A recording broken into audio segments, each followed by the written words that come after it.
Hello, I'm Mario Master 727, and today I'm going to start my very first Redstone tutorial. This is going to be pretty short. It's mostly just going to be about like the extreme basics about Redstone, like really just what it is. If you've ever used Redstone at all, you don't need to watch this. This will just be showing the people who have either never used it before or have never even found it before. Anyway, we should get started. This right here. Oh yeah, before I get started, I should tell the version I'm using is 1.4.6. So this may become obsolete in a future update. So just want to say that. Anyway, this is redstone ore. You can find it underground at certain layers. It's like this here in the creative inventory. And when you mine it with an iron pickaxe, you get this redstone dust. You usually get about 6 to 8. I'm assuming, and you can place it down on the floor, but just the floor. And as you can see, it just does this. It looks kind of useless, doesn't really do anything, but you can make it do stuff, which I will be getting into in the future. This right here is one of the things that makes it do stuff. It is a redstone torch.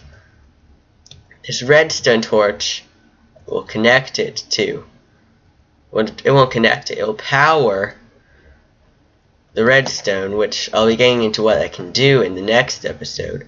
But for now, I'm just going to talk about how to turn it on, basic ways. But it will make it powered, so it now looks all glowy and pretty. This is how you make a redstone torch. It just makes one, unlike normal torches before. This is a lever. You can right click it and flip it on and off. It can go on any surface, but it can't float in midair. That stuff's still need to be mounted on.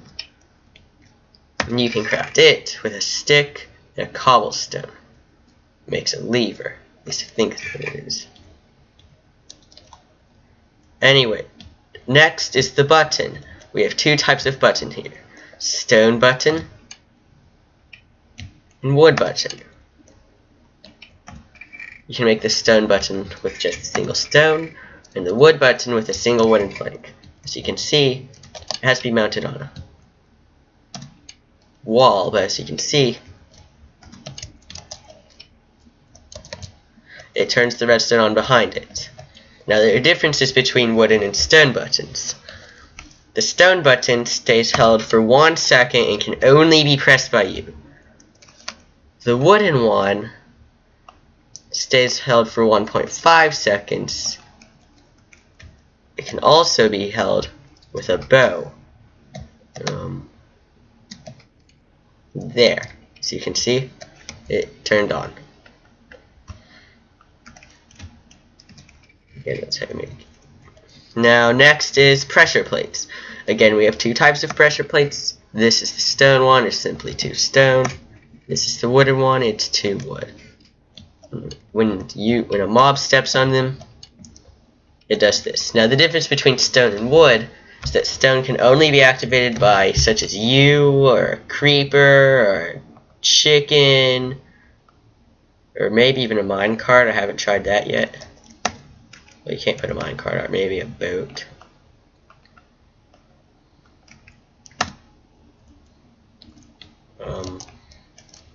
Boat. Okay, boats don't do it, so I'm assuming minecarts don't. Anyway, the wooden one, however, can be activated by items. As you can see, I just randomly picked this. This will not activate this, but when I step on it, it will. But this will activate this.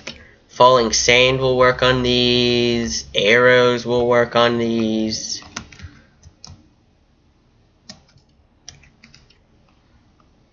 Alright, next we have tripwires. In order to use a tripwire, you place the 2 of them on walls and you put string in between, which I have like a little diagram here. And then, as you can see, it'll activate the redstone. And this is how you make a tripwire hook. Wooden plank, stick, and iron ingot, and it makes 2 tripwire hooks. Anyway, and the last switch we have is a detector rail. This is activated by putting a minecart on. As you can see, when I step on it, it doesn't do anything, but putting a minecart on it will activate it. It's made like this. They're kind of expensive, but you get 6 of them. Now I want to show you something.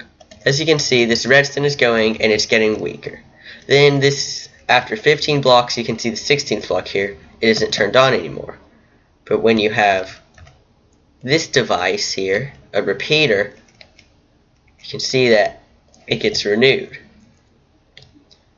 You can make a repeater by doing this. It gives you a redstone repeater. And they also have another function. They act as delays. Having it here will act as a 1 tick delay, which is a 20th of a second. This will be a 2 tick delay. This will be a 3 tick delay. And this will be a 4 tick delay. So you can see there's quite a bit of a difference here.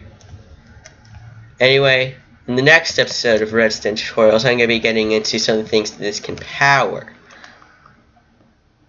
So see you next episode.